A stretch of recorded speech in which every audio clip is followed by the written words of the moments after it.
Gracias, Liz, y gracias a todo el auditorio. Ya les veo con cara de necesitar un café a algunos. No voy a extenderme. Bien, mi contribución, como ven, es parte del proyecto dirigido por el doctor Bueno sobre la catalogación y el estudio de las traducciones dominicas de españoles e iberoamericanos, y tiene por objeto a los misioneros valencianos de esta orden que han destacado por su labor de mediación cultural en los territorios de ultramar, principalmente en las antiguas colonias españolas de América y Filipinas entre los siglos XVI y XIX. Cuando digo valencianos me estoy refiriendo a los nacidos en las provincias españolas de Alicante, Castellón y Valencia, ni a los colombianos, ni a los filipinos, ni a los venezolanos, a quienes mandamos saludos, por cierto, aquí. En primer lugar, plantearé algunas consideraciones metodológicas. A continuación, hablaré muy brevemente sobre el contexto misional y, finalmente, expondremos los resultados y algunas conclusiones. Me van a permitir que lo lea para respetar el tiempo asignado.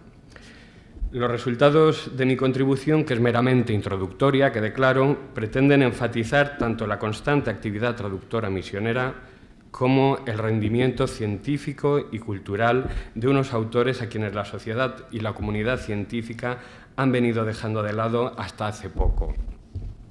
Bien por su mera condición religiosa, que tan ligeramente se relaciona con la leyenda negra, o bien por considerar sus trabajos rudimentarios y carentes de rigor, como recuerdos poco precisos, por ejemplo, en el caso de la lingüística amerindia. Por muchos que fueran los desatinos de los misioneros, desatinos vistos desde el momento actual, no vemos motivo para relegar al olvido su labor como protectores del indígena frente al europeo, ahí los ejemplos de Montesinos y Las Casas, como preservadores de culturas destinadas a desaparecer, por ejemplo, Lugo, Bernardo de Lugo respecto del Muisca, como grandes constructores y fundadores de ciudades, Luis de Sales, Tomás Gutiérrez en Filipinas, como estudiosos de etnias, lenguas y territorios hasta entonces desconocidos en el resto del mundo, como implementadores de los saberes y los avances técnicos del viejo continente, como promotores del desarrollo humano, social, económico, y no me refiero solo a las colonias, etc. Se trató, en suma, del despliegue de una enorme actividad intelectual y cultural que en algún momento se valió de la traducción y que bien merece al menos la atención, si no ya el reconocimiento por parte de la comunidad científica, no necesariamente religiosa, tal como hacemos ahora. Bien, fijado nuestro objeto, abordaré algunas cuestiones metodológicas. En esencia, la extracción y documentación de los misioneros traductores valencianos se ha realizado a partir de la consulta de varias crónicas y elencos biobibliográficos que por lo general recogen lo contenido en los anteriores. Me parece necesario advertir que cualquier análisis cuantitativo en esta materia no puede tener más pretensiones que las de un muestreo provisional, testimonial y orientativo. ¿Por qué?, se preguntarán ustedes. Pues porque a menudo ocurre que en las crónicas y los grandes repertorios ya solo disponemos de noticias insuficientes sobre los autores o de referencias vagas a sus obras, como resultado de exclaustraciones, quema de conventos, naufragios o simplemente por olvido en el hacinado depósito de alguna biblioteca. Por tanto, hemos considerado únicamente la producción escrita, localizada o no. Hemos considerado aquellos trabajos de los que hay constancia de que alguna vez existieron. Si hemos descartado aquí la actividad traductora oral, por ejemplo, la interpretación de la que ya nos ha hablado la profesora Martino, o el mero conocimiento de lenguas, por ejemplo, en la enseñanza, se debe principalmente a su intangibilidad a la dificultad de la historiografía para registrarlos de forma sistemática, pero en absoluto porque los consideremos menos importantes a la hora de ponderar el impacto social y cultural que produjeron. Para seleccionar a los misioneros que gozan de constancia bibliográfica, hemos entendido la traducción en sentido amplio. Es decir, de un lado, a quienes tradujeron textos escritos desde o hacia una lengua asiática o americana, por ejemplo, como hiciera el alcazareño Juan Cobos. De otro lado, a quienes escribieron directamente en la lengua del misionado, como por ejemplo la plática quechua de Domingo de Santo Tomás. Y por otro lado, a aquellos que escribieron en su propia lengua acerca de algún aspecto de la cultura del misionado, postulando que practicaron la traducción no en su sentido convencional, es decir, como trasvase interlingüístico entre textos escritos, sino principalmente sirviéndose de ella para crear ex novo obras de naturaleza lingüística, histórica, antropológica, geográfica, coreográfica, etc. Es decir, como procedimiento subyacente en la elaboración de sus escritos. Por ejemplo, la relación de Michoacán de Alcalá. Por tanto, nos hemos servido de dos conceptos nucleares de la investigación sobre traducción misionera. Se trata del escrito misionero, polimorfo y politemático, y de la tesot, que consiste en la reformulación escrita en la lengua de llegada de un texto expresado en forma no escrita. Ambos conceptos fueron propuestos por el profesor Vega, aquí presente, y permiten recuperar para la historiografía universal y concretamente para la traductografía multitud de ejemplos de traducción que, por carecer tradicionalmente de esta consideración, no han permitido elaborar hasta ahora una historia de traducción que muestre la intensa actividad traductora que realmente tuvo lugar en las colonias. Pues bien, dicho esto, conviene recordar el contexto misional.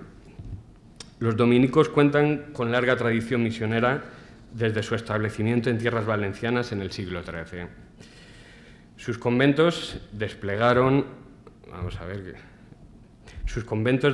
una intensa actividad por medio de la evangelización y desde muy pronto apostaron por el estudio de las lenguas de los misionados, entonces el hebreo y el árabe, que se llevaba a cabo en los Studia Linguarum. En ellos se instruía, además de en las lenguas orientales, en la cultura y las tradiciones de aquellos lugares a donde los predicadores irían a evangelizar.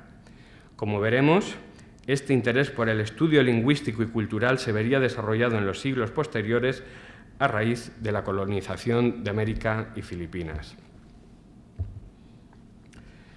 Los dominicos se establecieron en el continente americano en 1510. Desde entonces hasta la actualidad no han dejado de evangelizar, teniendo muy presentes las condiciones de los misionados. El estudio del indígena, de su lengua, de su mentalidad, de su cosmovisión, pero también de sus costumbres y de su ambiente, se plasmó en una abundante producción bibliográfica. En ella, la traducción cobra especial relevancia por abrir la puerta a multitud de conocimientos indígenas, pero también por fijarlos con mayor o menor exactitud en sus escritos misioneros y por proyectarlos más allá de los océanos y de los siglos. Y lo mismo sucedió en 1581 al desembarcar en las islas del Pacífico. Los misioneros pudieron aprovechar allí la experiencia adquirida con la evangelización americana. Sin duda, son capitales las aportaciones dominicas a los estudios amerindianistas y extremorientalistas realizadas por medio de la traducción. El resultado de tal afán exploratorio y divulgatorio es, por ejemplo, que casi la totalidad de las descripciones de las lenguas amerindias, filipinas y de Oceanía, elaboradas entre los siglos XVI y XIX, se debe a misioneros católicos. Pues bien, los dominicos levantinos desempeñaron su labor intelectual en ese mismo contexto, poniendo todos sus esfuerzos de investigación al servicio de la misión. Muchos pasaron al archipiélago magallánico tras haber evangelizado algún tiempo en América, e igualmente saltaron a otros territorios del Extremo Oriente, como Japón, como Formosa, la actual Taiwán, o Tonkin, al norte de Vietnam, previa estancia en Filipinas. De resultas de la búsqueda y documentación, hemos confeccionado una nómina de aquellos misioneros valencianos que tradujeron en los términos que ya hemos expuesto. En la primera columna tenemos a quienes escribieron en la lengua del misionado, elaboraron materiales lingüísticos o tradujeron textos escritos. Y en la otra columna a quienes trasladaron realidades indígenas, plasmándolas en escritos que podrían ser susceptibles de tratamiento traductológico, según he explicado antes. Por tanto, de los cerca de 140 misioneros dominicos valencianos que hemos registrado y documentado, hemos reconocido a 6 religiosos que compusieron trabajos propiamente lingüísticos. Marcos Beneito, Domingo Caro, Ferrer, Pellicer, Pla. Cabría contar también entre los lingüistas aquellos autores eminentemente historiadores o antropólogos que trataron cuestiones lingüísticas, como es el caso de Luis Sales, a quien ya ha revisitado el profesor Vega. En cuanto a los que tradujeron textos escritos o escribieron en alguna de las lenguas asiáticas o americanas, tenemos a Blasco, a Juan Bautista Cruz, a Tomás Gutiérrez, Tomás Mayor. Por otro lado, encontramos a varios historiadores que, si bien no dedicaron un capítulo aparte a la lengua, sí es muy probable que tratasen diversos elementos culturales por medio de los procedimientos de traducción. Bien, aquí tenemos una de las reseñas biobibliográficas, tal como aparecen en nuestro trabajo, y un par de ejemplos de traductores valencianos que no sé si nos da tiempo a comentar. Bien, rápidamente, Marcos Beneito escribió, como algún otro valenciano, una gramática, un arte de la lengua mija, en este caso. Lo he traído aquí porque se le cita en la Biblioteca Glótica editada por Trübner y se le cita junto a otros 2 grandes estudiosos del Mije, los también dominicos, Antonio de los Reyes y Agustín Quintana. El caso de Juan Ferrer pues, es muy significativo. Se perdió su trabajo. Fue misionero en México, donde aprendió náhuatl. Es autor de un manuscrito que contenía glifos mexicanos con su explicación, pero que desapareció en un naufragio en las costas de Florida en 1553, cuando se dirigía a Roma a dar cuenta al Papa de su trabajo. Fue el primer misionero valenciano que dio su vida por la evangelización en América y, según el cronista del siglo XVI Dávila, se entiende que murió de forma violenta a manos de los indígenas, como el resto de sus compañeros. Bien, Tomás Gutiérrez fundó la misión de Itui en Nueva Vizcaya, en Filipinas. Llegó a hablar, porque antes había pasado por México, bueno, por Nueva España, ¿no? Llegó a hablar mixteco, luego pangasinán e iloco, y dejó manuscritos en lengua pangasinán, múltiples tratados, sermones, libros de devoción, etc. Además de ellos, hay cronistas, hay otra suerte de escritores, como Damián Balaguer, que escribió una carta sobre el estado de la cristiandad, que se publicó en Valencia en 1601 y que fue la primera obra que se publicaba sobre las Filipinas, Japón y China en el país valenciano. También teníamos a Eleuterio Huelda o Gelda, depende del autor, de quien se divulgaron algunas de sus cartas en las que relataba sus impresiones sobre las tierras remotas de Vietnam, y daba noticias sobre las misiones en Tonquín en aquella primera parte del siglo de la Ilustración. Una de esas cartas, de 1715, por ejemplo, fue traducida al francés e impresa en París y fue leída en las cortes, los círculos intelectuales de media Europa.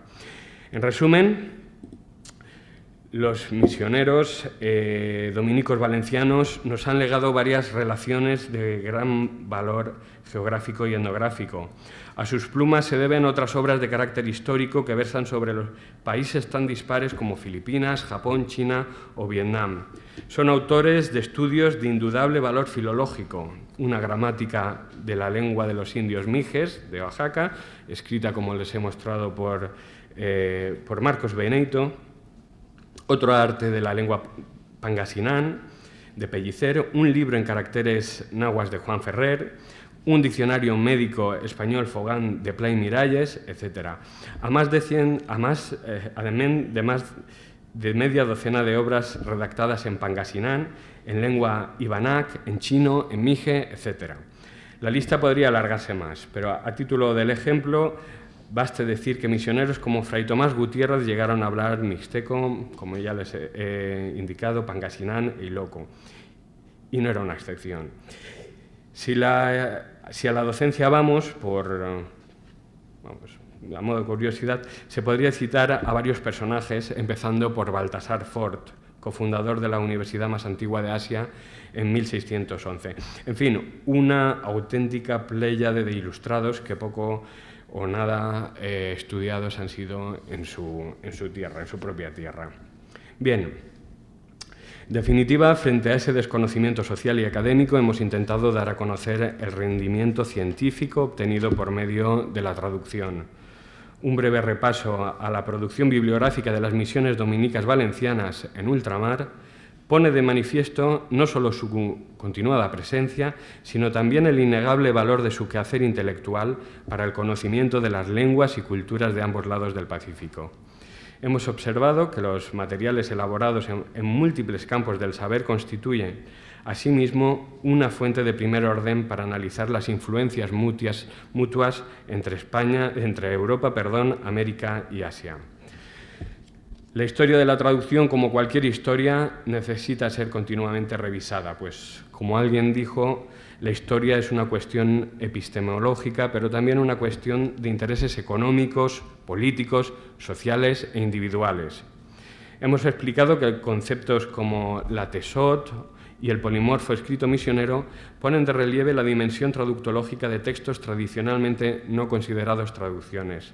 Hemos explicado que abren nuevas posibilidades de estudio traductológico y que muestran la necesidad de redefinir el concepto de traducción. En consecuencia, además de las traducciones, digamos, explícitas, hemos destacado también los trabajos lingüísticos y de otro tipo que podrían contener traducciones, digamos, implícitas o que podrían ser propiamente producto de la traducción, llamando la atención sobre una labor de mediación cultural intensa, múltiple y diversa. Y bueno, pues este ha sido, en resumidas cuentas, mi trabajo. Muchas gracias por su atención. No sé si tienen alguna pregunta.